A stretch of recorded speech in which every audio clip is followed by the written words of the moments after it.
Assalamualaikum, selamat sejahtera, selamat pagi kepada adik-adik dan juga penonton-penonton di luar sana. Kita bersama lagi dalam rancangan Minda Juara, Pemacu Kejayaan Prestasi Sukan.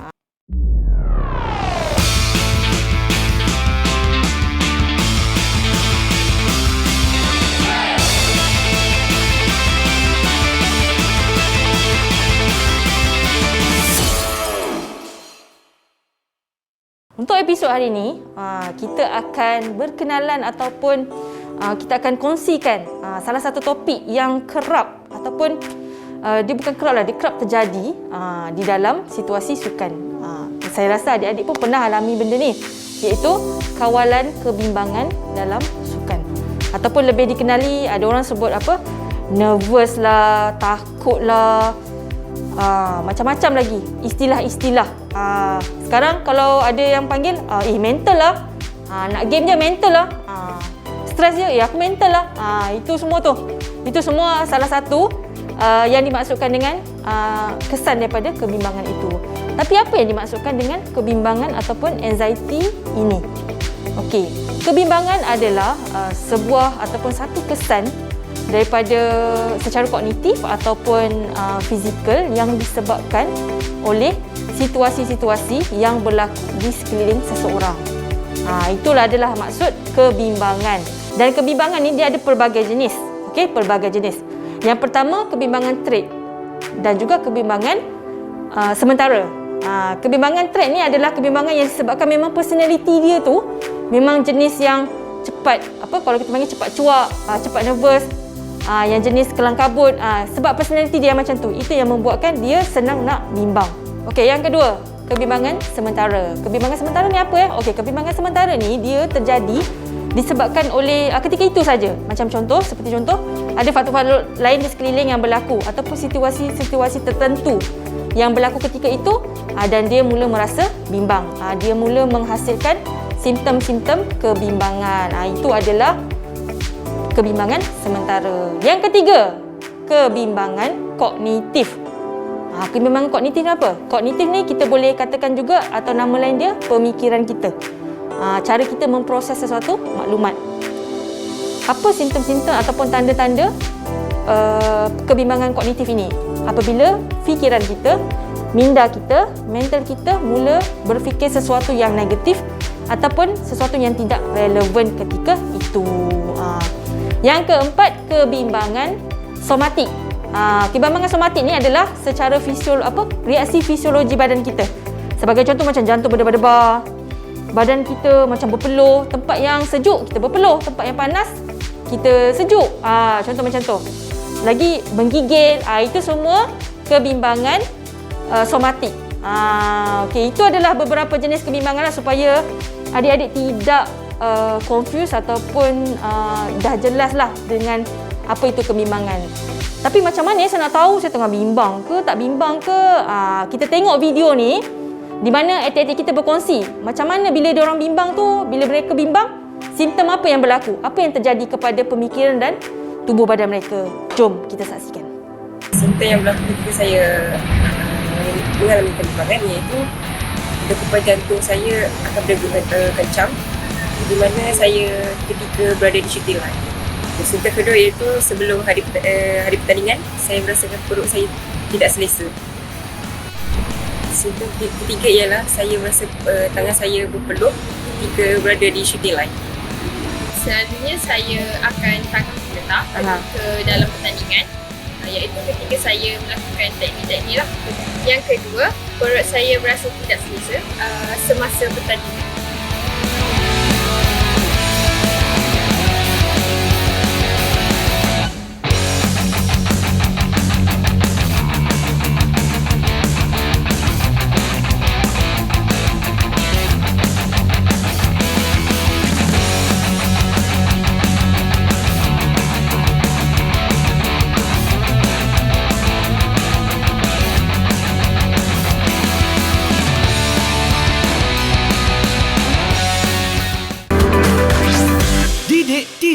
KPM. Didik TV KPM. Kita kembali lagi dalam rancangan Minda Juara Pemacu Kejayaan Prestasi Anda. Topik kita hari ini adalah kawalan kebimbangan di dalam sukan. Tadi dah tengok kan, adik-adik dah tengok video atlet kita berkongsi. Bila mengalami kebimbangan tu, apa simptom-simptom yang terjadi? Macam-macam ada simptom daripada segi kognitif, pemikiran, daripada segi somatik, tubuh badan, reaksi fisiologi. Itu adalah antara beberapa simptom. Jadi adik-adik kena aware ataupun peka terhadap simptom-simptom tersebut. Apabila terjadinya simptom-simptom tersebut, anda tahu anda sedang mengalami kebimbangan. Tapi jangan risau. Okey, jangan pula semakin teruk. Macam mana ni? Nak perform ni, nak berlawan kejap lagi ni. Habislah aku, kalahlah aku. Jangan cakap macam tu. Sebab setiap masalah tu ada cara untuk kita menanganinya. Okey, macam mana kita nak mengawal simptom-simptom kebimbangan tadi, okey, sama ada secara pemikiran ataupun secara fisiologi badan yang berubah tu, macam mana kita nak tangani benda tu supaya dia tidak mengganggu prestasi kita di dalam pertandingan ataupun ketika dalam latihan. Yang pertama, teknik yang pertama, ini teknik yang kerap lah adik belajar dalam ataupun kenali dalam kita punya rancangan Minda Juara ni, iaitu latihan pernafasan. Tapi hari ni kita tak buat pernafasan dalaman ke, diaphragm breathing ke, box breathing ke. Kita nak belajar pernafasan dengan keluhan. Sighing with exhalation. Macam mana pernafasan keluhan ni? Pernafasan keluhan ni konsep dia sama juga macam pernafasan-pernafasan yang lain. Cumanya adik-adik ikut saya Okey. Tangan kalau yang tidak biasa untuk praktikkan lagi, belum pandai lagi untuk praktikkan, boleh letak tangan di perut lah. Okey. Tarik nafas dalam-dalam, okey, melalui hidung. Okey. Tarik nafas dalam-dalam. Okey, tarik nafas. Okey. Tapi mula-mula tu kena tenangkanlah diri dulu. Jangan tengah dalam keadaan penat ke kelang kabut ke. Okey, relaxkan diri dulu, tenangkan diri. Okey.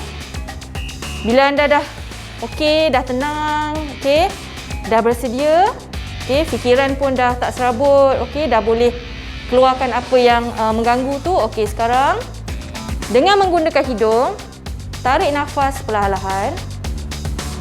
Bila tarik nafas, make sure oksigen sampai perut jangan sampai dada saja, sampai perut. Okey, tarik nafas dalam-dalam dalam kiraan 10. Okey. Sekarang saya nak anda kumpulkan segala tekanan ke, perasaan negatif ke, apa sajalah, kemarahan ke. Dalam kiraan 10, saya nak anda hembuskan kuat-kuat melalui mulut. Okey, 10, 9, 8, 7, 6, 5, 4, 3, 2, 1, hembus. Okey. Boleh cuba lagi. Buat lagi. Ada yang kadang-kadang kalau kata tak sampai, macam 10 tu susah dah nak tahan nafas 10 saat ni. Boleh buat sampai 5 je, 6 ke, okey? Then hembus, yang penting bila hembus tu kita mengeluh. Itu sebab tu kita panggil pernafasan dengan keluhan. Bila sesuai guna ni, tadilah bila kita rasa bimbang, okey? Kita dah start fikir yang bukan-bukan, kita nak bertingkah laku yang negatif, kesan daripada kebimbangan tu, kita boleh start buatlah, okey? Berapa lama saya nak kena praktikkan? Setiap hari boleh praktikkan dalam 5 minit ke 10 minit. Praktik hari-hari, okey? Supaya bila sampai ke situasi yang adik-adik perlu untuk praktikkan, terutamanya ketika dalam tekanan ataupun pertandingan, secara automatiknya anda dapat melakukannya dengan berkesan dan dapat mengawal kebimbangan itu. Kebimbangan itu adalah normal. Nervous itu memang normal. Stres itu memang normal. Tapi yang penting, bagaimana kita menanganinya daripada mengganggu kehidupan kita seharian. Okey. Itu adalah teknik pernafasan. Teknik yang kedua, teknik relaksasi otot secara progresif. Tadi kita dah buat pernafasan. Sekarang kita nak buat relaxkan otot kita.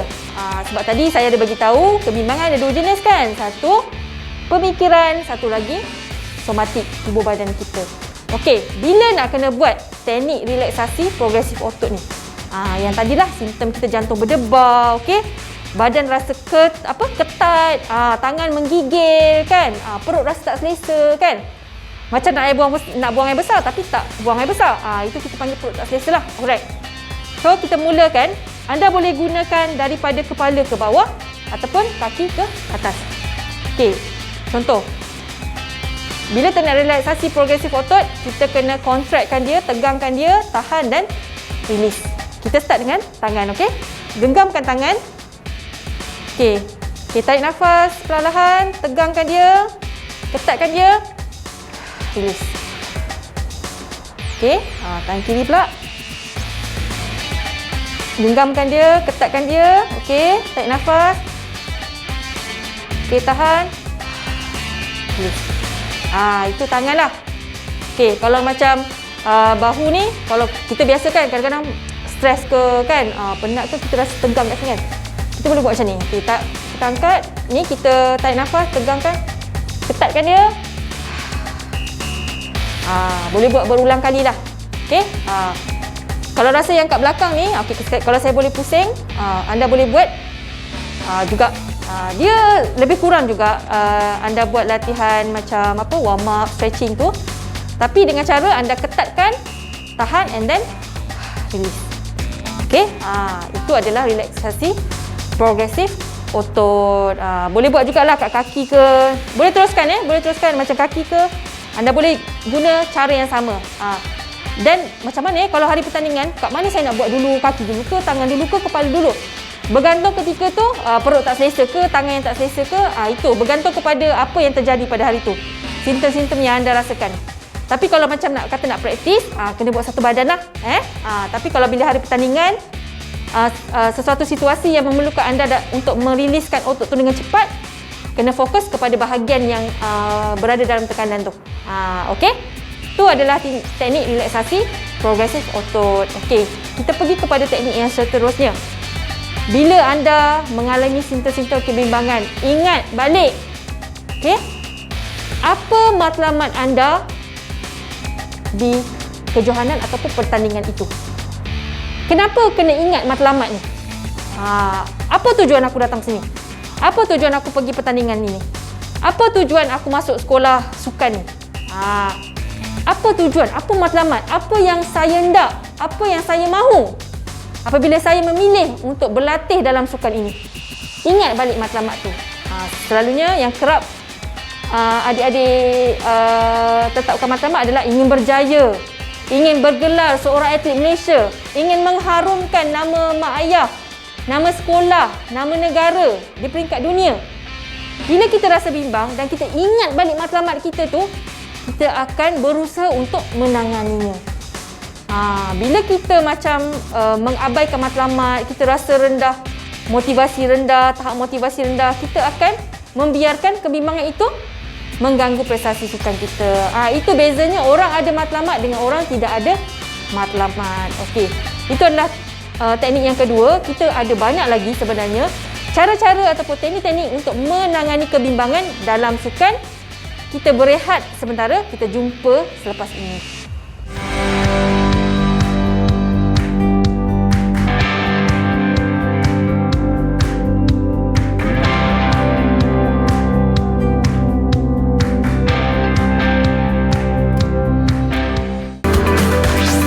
Didik TV KPM. Didik TV KPM.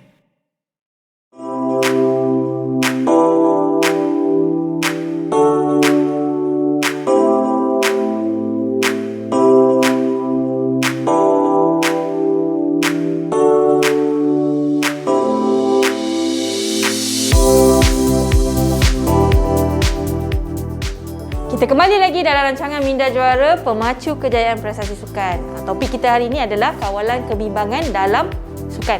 Tadi kita dah berkenalan dengan dua teknik cara menangani kebimbangan ketika pertandingan ataupun ketika berada dalam situasi-situasi yang menyebabkan kebimbangan.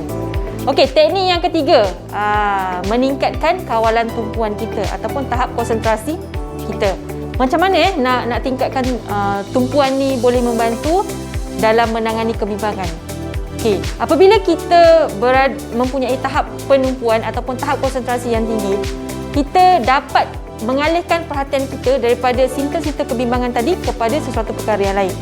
Dan dengan itu secara tidak langsung ianya dapat membantu kita untuk memfokuskan atau menumpukan perhatian kepada sesuatu yang lebih relevan berbanding simptom-simptom kebimbangan, dan seterusnya akan membantu kepada prestasi yang lebih baik dalam sukan. Kita ada 2 aktiviti hari ni. Okey, saya nak introduce atau perkenalkan 2 aktiviti dalam meningkatkan tumpuan dan juga konsentrasi. Aktiviti yang pertama, okey, anda boleh tengok di kaca TV anda ini adalah sebuah jam. Okey, sebuah jam dan jarum saatnya sedang bergerak. Caranya adalah anda perlu memfokuskan mata anda kepada jarum saat yang bergerak itu. Ambil masa, semua ada handphone kan, ada, kalau tak ada stopwatch, jam pun boleh. Setkan masa tu. Berapa lama mata anda boleh menghala ataupun melihat jarum saat itu bergerak, ikut je dia bergerak tu sehinggalah anda tertengok kepada arah lain.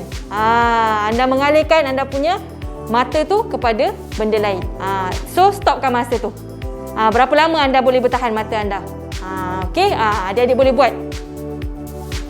Boleh buat sekarang. Anda rekodkan yang pertama. Okey, percubaan yang kedua. Boleh tengoklah kat situ apa perbezaan prestasi pertama tadi dengan prestasi percubaan yang kedua. Okey, itu aktiviti yang pertama lah. Itu untuk meningkatkan konsentrasi. Aktiviti yang kedua. Kita ada dirian bangau. Ini sebenarnya tujuan dia untuk meningkatkan daya tumpuan adik-adik. Macam mana dirian bangau ni? Saya kat rumah tak ada burung bangau. Kucing adalah. Kan? Tak ada binatang. Ada yang tak ada binatang kat rumah kan? Jadi macam mana saya nak cari bangau? Tak, nama dia je dirian bangau. Tapi kita tak perlukan mana-mana binatang pun. Okey? Dirian bangau ni ataupun kata nama lainnya stop stand. Kalau adik-adik pernah dengar ataupun pernah buat sebelum ni. Caranya adalah letakkan tangan di pinggang. Kaki kita letakkan di sini. Okey? Pejamkan mata anda. Okey. Di peringkat permulaan untuk anda lakukan aktiviti ni, anda kena pejamkan mata. Okey. Selama mana anda boleh kekal. Boleh berdiri tanpa rasa macam tak stabil macam tu nak jatuh. Berapa lama kita boleh tahan? Itu. Tapi kat mana yang tumpuannya? Saya tengok macam balancing je ni. Ini macam latihan fizikal je. Okey, cara dia adalah bila anda pejam mata, cari satu benda ataupun perkara yang anda nak fokus. Macam ni dah rindu kan nak jumpa kawan-kawan kat sekolah. Okey, bila anda buat, pejam mata. Okey, ingat balik bila balik sekolah. Ni saya tak fokus ni. Saya tak boleh bagi tumpuan. Tapi adik-adik teruskan buat. Okey. Cuba pejam mata. Ingat balik satu benda. Macam contoh, rindu nak pergi pantai ataupun rindu nak pergi sekolah. Okey. Cuba ingat balik kenangan tu, apa nanti nak buat kan? Okey? Bila tumpukan secara perlahan-lahan tumpuan anda sampai ke situ dan anda tak perasan pun anda dah tidak balance ataupun tidak. Sebenarnya itu sebenarnya kenapa dia boleh meningkatkan tumpuan. Dan katalah anda dah pakar. Anda tak perlu lagi letak tangan di pinggang. Cabar diri anda macam ni. Lepaskan. Okey? Nampak macam kelakar kan? Itulah. Kalau rasa macam tak boleh buat depan-depan orang rasa nak gelak kan? Cuba cari tempat yang sunyi lah, buat dalam bilik ke dulu kan. Biasalah kita ni kadang-kadang malu nak buat depan orang kan, orang gelak-gelakkan kita kan. Jadi cari satu tempat yang sunyi, buat bersendirian dulu. Lepas tu bila nak meningkatkan lagi cabaran dia, anda boleh buatlah depan kawan-kawan ke, depan ahli keluarga ke. Okey? Itulah dia. Dirian bangau. Okey, itulah.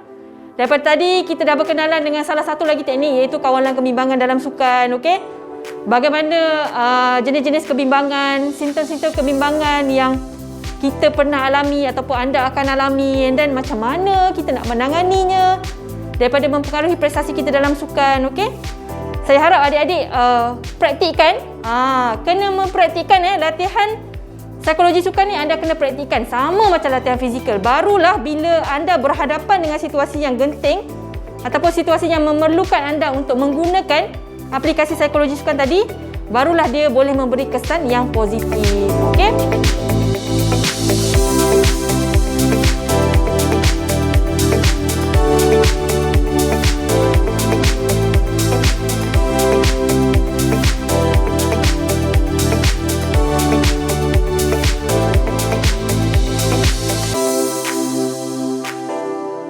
Maka dengan itu berakhirlah episod kita pada hari ini. Saya harap anda sentiasalah menjaga diri, okey, kekal patuhi SOP, okey. jauhi tempat-tempat yang sesak. Maka dengan ini berakhirlah episod kita pada hari ini. Saya jumpa lagi di episod akan datang. Sekian, wabillahi taufiq wa hidayah. Wassalamualaikum warahmatullahi wabarakatuh. Bye.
Didik TV KPM